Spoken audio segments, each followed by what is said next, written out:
வந்திருக்கான். இருடா, உன்னை வெறுப்பேற்றதுக்காகவே நான் இன்னொரு பொண்ணு பெற்றுக்கிட்டு அவளே கொஞ்சறேன். இன்னொரு அம்மா வாங்குவானாம்ல. அப்படியா? அப்போ நான் ரெடி. ஹாய் பொண்டாட்டி. நீ எப்போ வந்த? காலையில வேகமா கிளம்பி போன, ஏதோ முக்கியமான வேலை இருக்குன்னு. ஆமா, முக்கியமான வேலை இருந்துச்சு, முடிச்சிட்டேன், அதான் வந்துட்டேன். ஓ சரி சரி சரி, கையெடு, நான் சமையல் பண்ணணும். எதுக்கு? எதுக்கா? அங்க ஒன்று வயிறு பசியில கண்டதையும் உளறிட்டு கிடக்கு. அப்படி என்ன வளரணும்? சாப்பாடு செய்ய கொஞ்ச நேரம் ஆகும்னு சொல்லிட்டேன். உடனே நான் அப்பா கிட்ட சொல்லி புது அம்மா வாங்கிக்கிறேன்னு சொல்றான். எவ்வளவு திமிர் இருக்கும் அவனுக்கு. இது ஒரு நல்ல யோசனையா இருக்கே. டே மவனே, செம்ம கடுப்புல இருக்கேன் நானே. நீயும் அவன் கூட சேர்ந்துக்கிட்டு நீ வெறுப்பேத்தாத. தள்ளு ஃபர்ஸ்ட். உங்க கோவத்திற்கு காரணம் என்னவோ? உங்க தாத்தா. என்னன்னு கேட்டா என்னன்னு பதில் சொல்ல தெரியாது உனக்கு? தெரியாது, தள்ளு. ஆமா, இவ்வளவு நேரம் என்னமோ பேசிட்டு இருந்தா, நான் வந்தோடனே கட் பண்ணிட்டேன். என்ன நான் பேசிட்டு இருந்தேன்? இப்ப சொல்லிட்டு இருந்தியே உன் மகன்கிட்ட, நான் இன்னொரு பொண்ணு பெத்துக்கிட்டு நான் அவளை கொஞ்சம் கொஞ்சம் கொஞ்சுவேன்னு. எனக்கு ஓகேப்பா. உனக்கும் ஓகேன்னு சொல்லு. என்ன ஓகேவா? ஓகேவான்னு கேட்டேன், பதில காணும். போ அர்ஜுன். சரி சரி, அதெல்லாம் விடு. இப்போ நம்ம ரெண்டு பேரும் சேம் கலர்ல ட்ரெஸ் பண்ணியிருக்கோம். ஸோ சேம் கலர்ல ட்ரெஸ் பண்ணா அவங்க ஏதாச்சும் ஒரு gift கொடுக்கணுமா? கொடு, ஏதாச்சும் gift கொடு. கிஃப்டா? என்கிட்ட என்ன கிஃப்ட் இருக்கு? உன்கிட்ட இல்லாத கிஃப்டா? எனக்கு நீயே மிகப்பெரிய பரிசு. உன்னை நீ அப்படியே கொடுத்தா போதும், நான் வேணானே சொல்ல மாட்டேன். மவனே, நீ அங்க சுத்தி இங்க சுத்தி எங்க வரேன்னு புரியுது, ஒழுங்கா ஓடிடு. நான் எதுக்கு ஓடணும்? முடியாது. சேம் கலர்ல ட்ரெஸ் போட்டதுக்கு ஏதாச்சும் பரிசு கொடு, நான் போறேன். என் கண்ணம் ரெண்டும் காலியா தான் இருக்கு. அதுக்கு என் கண்ணத்துல அள்ளி அள்ளி தரலாம், நான் போதும்னே சொல்ல மாட்டேன். ஓ, கொடுத்துட்டா போச்சு. உனக்கு இல்லாத புருஷா? அப்படி சொல்லு, அப்படி சொல்லு. இந்த கணத்துல 4, அந்த கணத்துல 4 போதுமா? என்ன டோரா, 4 தானா? பத்தாதே. இன்னும் கொஞ்சம் கூட எக்ஸ்ட்ராவா கொடுக்கலாமே. இல்ல, நீ பாவம் நினைச்சேன், அதான். சரி, நீ ஆசைப்பட்டு நான் கொடுக்கலன்னா அது தப்பு போயிரும்ல.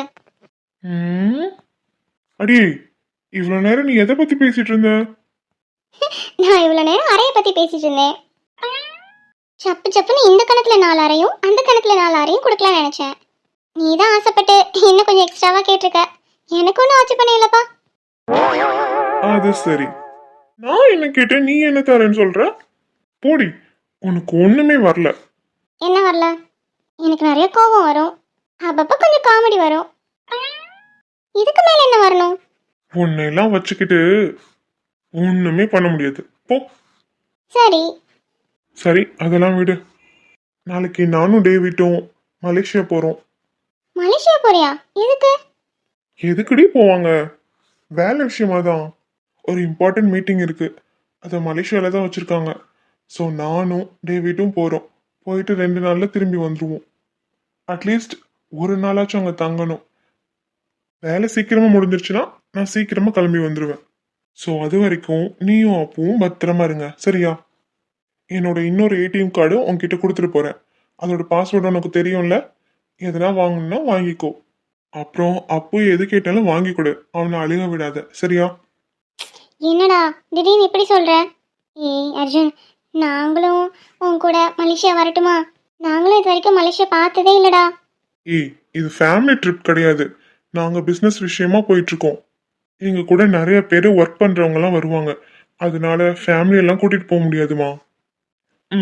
இன்னொன்னு செய்வோம், நாங்க திரும்பி வந்ததுக்கு அப்புறம் இன்னொரு நாளைக்கு நம்ம எல்லாரும் ஃபேமிலியா மலேசியாவுக்கு ட்ரிப் போயிட்டு வருவோம், சரியா? சரியா? போடா, நீ மட்டும் நல்லா ஜாலியாக என்ஜாய் பண்ண. அங்கே இருக்க வேலைக்காரிகளாக பார்த்து என்ஜாய் பண்ண என்ன? உனக்கு ஓன் கவலை. ஆமாம். உன்னை விட அங்கே வெள்ளைக்காரிகள்லாம் ரொம்ப அழகாத்தான் இருப்பாளுங்க. அவளுங்க கிட்ட 4 என்ன 10 கேட்டா கூட வாரி வாரி வழங்குவாளுங்க. உன்ன மாதிரி கிடையாது, நீதான் கஞ்ச பிசுனாரி. நான் கொஞ்சம் பேசினாரியா? ஆமா. சரி சரி, இப்படியே என்னைய முறைச்சு முறைச்சு பார்த்துட்டு இருக்காம சீக்கிரமா சமைச்சு என் மகனுக்கு கொடு. அவன் எவ்வளவு நேரமா பசியோட இருக்கான். அவனுக்கு சாப்பாடு கொடு, நான் போய் ட்ரெஸ் எடுத்து வைக்கிறேன். ம் சரி. என்னம்மா பண்ணிட்டு இருக்கீங்க? நான் 5 மினிட்ஸ் அப்பு. இது ரெடி ஆயிடுச்சு. இந்த கொண்டு வரேன். மங்கள பொண்டாட்டி கைக்கு வளையல் போடுறதுக்கு அளவு எடுத்துட்டு போலாம் வந்தீங்களா? அது மட்டும் இல்லத்த, எங்க கல்யாணத்துக்கும் நாள் குறிச்சுட்டாங்கன்னு சொல்லிட்டு போலான்னு தான் வந்தோம். அட நீ தள்ளு, அம்மா சொல்லிக்கிறேன். ஆ சரிம்மா. எங்க குடும்ப ஜோசியர்கிட்ட கேட்டோமா, நாளை கழிச்சு நாள் ரொம்ப நல்லா இருக்குதான். அதான் ஏதாவது ஒரு கோயில வச்சு கல்யாணத்தை முடிச்சு போடலான்னு யோசிக்கிறேன். நாளை கழிச்சா? ஆமாம்மா, நாளை கழிச்சு நாள் ரொம்ப நல்லா இருக்குதான். அன்னைக்கு கல்யாணம் பண்ணா 2 பேரும் ரொம்ப சந்தோஷமா இருப்பாங்களாம். அதான் எங்க குடும்ப ஜோசியர் சொன்னாரு. இல்ல நாளை கழிச்சுனா எப்படி கல்யாண வேலையை பார்க்கறதுன்னு யோசிக்கிறேன். அட கல்யாணத்துல வேலைன்னு என்ன இருக்குது? நாம 2 குடும்பம் தானே வரப்போகுது. வேற யாருக்கும் சொல்ல வேணாம். காதுமா வச்சு கல்யாணத்தை முடிச்சு விடுவோம். கல்யாணத்துக்கு பிறகு எங்க ஊர்ல ஒரு பெரிய கெஸ்ட் ஹவுஸ் ஒன்று இருக்குது. அங்க மாப்பிள்ளையும் பொண்ணையும் அனுப்பிச்சு விட்டுருவோம். மாப்பிள்ளைக்கு ஒரே வெக்கம்தான் போல. அவன் கொஞ்சம் கூச்ச சுபாவம். அதே சரி சரி, இருக்கட்டும். மாப்பிள்ளை வெக்கப்பட்டது போதும். சரிம்மா, இந்த முடிவில் உனக்கு சம்மதம் தானே? பெரியவங்க நீங்க என்ன செஞ்சாலும் அது சரியா தான் இருக்கும். எந்த கோயிலுன்னு சொல்லுங்க, பொண்ணை கூட்டிட்டு வந்துட்டே இருக்கேன். சரிம்மா, ரொம்ப நல்லது. நம்ம ஊருக்குள்ள ஒரு பெரிய கோயில் இருக்குல்ல, அந்த காமாட்சி அம்மன் கோயில், அந்த கோயிலில் வச்சுக்குவோம். ம் சரிம்மா, சந்தோஷம். அப்புறம் மாப்பிள்ளை சொல்லுங்க அத்தை. இல்லை, என் வீட்டுக்காரரும் அவங்க பொண்ணும் மாப்பிள்ளை யாருன்னு கேட்டுட்டு இருக்காங்க. சொல்ல வேண்டியதானம்மா இவன் தான் மாப்பிள்ளைன்னு. இவன் தான் மாப்பிள்ளைன்னு சொல்றதுல ஏதாவது பிரச்சனை இருக்கா உனக்கு? ஐயோ அப்படிலாம் ஒன்றும் இல்லைம்மா. மாப்பிள்ளைக்கு காதோரத்தில் கொஞ்சோண்டு நரைச்சிருக்குல, அதான் என் வீட்டுக்காரு மாப்பிள்ளை வயசானவருன்னு நினச்சிப்பார்ல, அதான் யோசனையாக இருக்கு. அட இம்பிட்டு தானே, கொஞ்சோண்டு தானே நரைச்சிருக்கு. அதை சுற்றி வேணா ஒரு டை அடிச்சுக்க சொல்லிடுவோம். இல்லைம்மா, தலையில் கூட லேசாக முடியலையா? அட இம்பிட்டு தானே, ஒரு டோப்பா வாங்கி வச்சுட்டா முடிஞ்சு போச்சு. ஆமாம்மா, அம்பிட்டுதேன். ஒரு அழகான டோப்பா ஒன்று வாங்கி வச்சுக்க சொல்லுங்க. மாப்பிள்ளை பார்க்க ஜம்முன்னு இருப்பாங்க. சரி கவலை விடுங்க அத்தை. நான் கல்யாணத்தன்னைக்கு பாருங்க எப்படி வரேன்னு. நான் வர கெட்டப்ல எல்லாவட்ட பயல்களே தோத்து போயிடுவாங்க. அந்த அளவுக்கு வருவேன் பாருங்க. அப்போ சரி மாப்பிள்ளை, ரொம்ப சந்தோஷம். கல்யாணத்துக்கு பிறகு அவங்க 2 பேத்துக்கு உண்மை தெரிஞ்சா கூட ஒன்றும் பிரச்சனை இல்லை. கல்யாணத்துக்கு முன்னாடி நீங்கள் கொஞ்சம் அவளோட வயசானவருன்னு தெரிஞ்சா அவள் கல்யாணத்துக்கு சம்மதிக்க மாட்டா. அதான் இப்படி சொல்ல வேண்டியதாக போச்சு. மன்னிச்சுக்கோங்க தப்பாக இருந்தா. புரியுதுதா, நீ என்ன சொல்ல வரேன்னு எனக்கு புரியுது.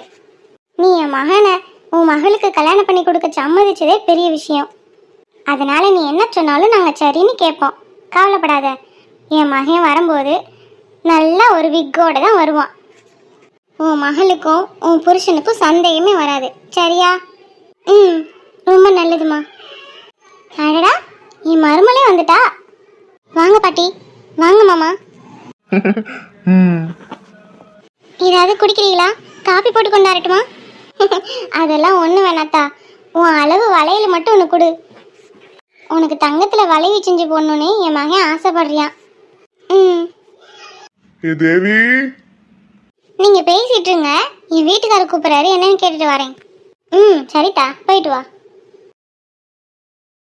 சித்தி இல்லாத இந்த நேரமா பார்த்து இவங்க கிட்ட மாப்பிள்ளை போட்டோ கேட்கலாமா? ம் இதான் சான்ஸ். இப்போ கேட்டால் தான் சரியா இருக்கும். என்னத்தா இப்படியே அமைதியாக நின்றுட்டு இருக்கவ? பாட்டி, நான் உங்ககிட்ட ஒன்று கேட்டா தப்பா எடுத்துக்க மாட்டீங்களே? என்னன்னு தயங்காம கேளுங்க. சரி மாமா. ஐயோ ஐயோ, இவ மாமா மாமான்னு கூப்பிடும்போது எனக்கு எப்படி இருக்கு தெரியுமா? அப்படியே குளுக்குளுன்னு இருக்கு. கேளுப்பா தயங்காம. இல்ல மாப்பிள்ளை போட்டோ கிடைக்குமா? இல்ல ஏன் கேக்குறேன்னா, அன்னைக்கு நீங்களும் இவரும் மட்டும்தான் வந்திருந்தீங்க. அவர் வரலையே. அதான் மாப்பிள்ளை ஃபோட்டோ கிடைக்குமா? நான் ஏதாவது தப்பா கேட்டிருந்தேன்னா மன்னிச்சுக்கிடுங்க. இல்லைம்மா, நீ ஒன்றும் தப்பாலாம் கேட்கல. நான் தான் மாப்பிள்ள. என்னது, நீங்க தான் மாப்பிள்ளையா? இல்லைம்மா, இவன் தான் மாப்பிள்ளையோட அப்பான்னு சொல்ல வந்தான். உனக்கு மாப்பிள்ளையை தானே பார்க்கணும். நாளை கழிச்சு உங்களுக்கு கல்யாணம். மாப்பிள்ளை நேர்லயே வருவான், பார்த்து தெரிஞ்சுக்கோ. என்னது, நாளை கழிச்சு கல்யாணமா? அட ஆமாத்தா, நாங்கள் இப்போ வரோம். நாளை கழிச்சு கல்யாணம் பண்ற அளவுக்கு ஏன் இவ்வளோ ஸ்பீடா இருக்காங்க? ஒண்ணுமே புரியல. இல்ல, அப்பா கிட்ட சொல்லி எப்படியாவது இந்த கல்யாணத்தை நிறுத்த சொல்லணும். நான் நம்பிடுவேன், உன்னை வெறுத்துருவேன்னு எல்லாரும் நினைச்சிட்டு இருக்காங்க. ஆனா எனக்கு தெரியும் என் ஜானை பத்தி. அவன் இந்த மாதிரி எழுதக்கூடிய ஆளே கிடையாது. யாரோ ஒருத்தர் நாங்க 2 பேரும் சேரக்கூடாதுன்னு போட்ட திட்டம் மாதிரி இருக்கு. கண்டிப்பா என் ஜானை ஏதோ பண்ணியிருக்காங்க. ஜானும் அவங்க அம்மாவும் எங்க இருக்காங்கன்னு தெரியல. அவங்க 2 பேருக்கும் என்ன ஆச்சு? எங்க 2 பேரும் பிரிக்கிறதுனால அவங்களுக்கு என்ன கிடைக்க போகுது? யார் ஜானியும் அவங்க அம்மாவையும் கடத்திருப்பா? அர்ஜுன் கிட்டையும் சத்யா கிட்டையும் சொல்லி அவங்க 2 பேரையும் தேட சொல்லலான்னு பார்த்தா இந்த லெட்டர் ஜான் தான் எழுதுனான்னு அர்ஜுன் அடிச்சு சொல்றான். அவனே அவன் ஃப்ரெண்டை நம்பாத போது நான் யார்கிட்ட சொல்ல முடியும்? இல்ல, ஜான் எங்க இருக்கானே நம்ம தான் தேடி ஆகணும். என் ஜானே நேர்ல வந்து இந்த லெட்டர்ல இருக்கிறது எல்லாமே உண்மைதான்னு சொன்னாலும் நான் நம்ப மாட்டேன். ஏன்னா எனக்கு நல்லாவே தெரியும் என் ஜானி என்னைய ட்ரூவா தான் லவ் பண்ணான். அதனால அவன் ஏமாத்துறதுக்கு வாய்ப்பே இல்லை. நீ கவலைப்படாத ஜான், கண்டிப்பா நீ எங்க இருந்தாலும் நான் கண்டுபிடிச்சிருவேன். அது வரைக்கும் என் மைண்டை யார் குழப்ப நினைச்சாலும் நான் மாற மாட்டேன். Because I love you. I love you so much. I love you so much, John.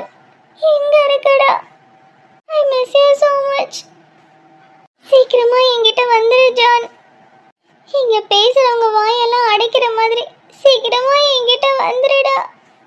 நான் உனக்காக காத்துட்டு இருக்கேன் ஜான். Please John. ஜனனி, அப்பா வாங்கப்பா. என்ன ஜனனி இதெல்லாம்? உன் விருப்பத்துக்கு மீறி நான் ஏதாவது நடந்துக்கிட்டேனா? நீ சொன்னதை நம்பி அந்த ஜான் ரொம்ப நல்லவன்னு நான் நம்பிட்டேன். ஆனா அவன் இவ்வளோ கேடு கட்டவனா இருப்பான்னு நான் நினைக்கவே இல்லை. இதுக்கு தான் நான் ஆரம்பத்துல இருந்தே சொல்லிட்டு இருந்தேன் இந்த லவ் கிஃப் எல்லாம் வேணான்னு. பாத்தியா, இப்படி பாதியில விட்டுட்டு போயிட்டான். இதுக்கு தான் நீ அவ்வளோ அடம் பிடிச்சு என்கிட்ட சண்டை போட்டியா? இவனை கல்யாணம் பண்ணிக்கத்தான் நீ இவ்வளோ பாடுபட்டியா? 5 நிமிஷத்துல நீ வேணான்னு தூக்கி எறிஞ்சிட்டு போயிட்டான். அப்பா, ஜான் அப்படிப்பட்டவன் கிடையாதுப்பா. அப்படியா? அப்ப இந்த லெட்டர்ல எழுதி இருக்கிறது எல்லாமே பொய்யா? இது ஜானோட ஹேண்ட் ரைட்டிங் தானே? அப்பா, இது ஜானோட ஹேண்ட் ரைட்டிங் தான். ஆனா இது ஜான் எழுதுனது இல்லை.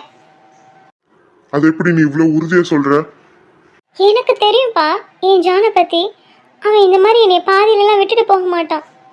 அப்ப சரி, அவனை எங்க? நாளைக்கு நிச்சயதார்த்தம்னு அவனுக்கு தெரியும்ல. எங்க இப்ப அவன்? போனாச்சும் அட்லீஸ்ட் அட்டன் பண்றானா? அதுவும் இல்லைல.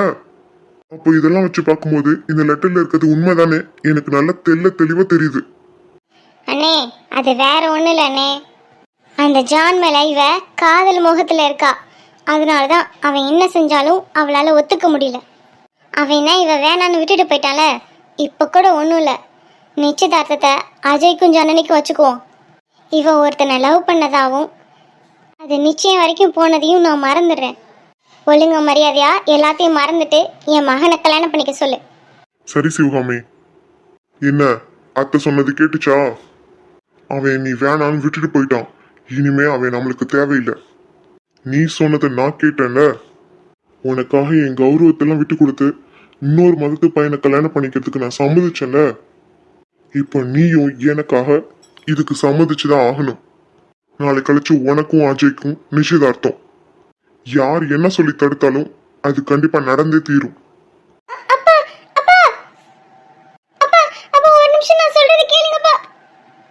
ஒழுங்கு மரியாதை இந்த ஜானை மறந்து அவ்வளவுதான் சொல்லுவேன்.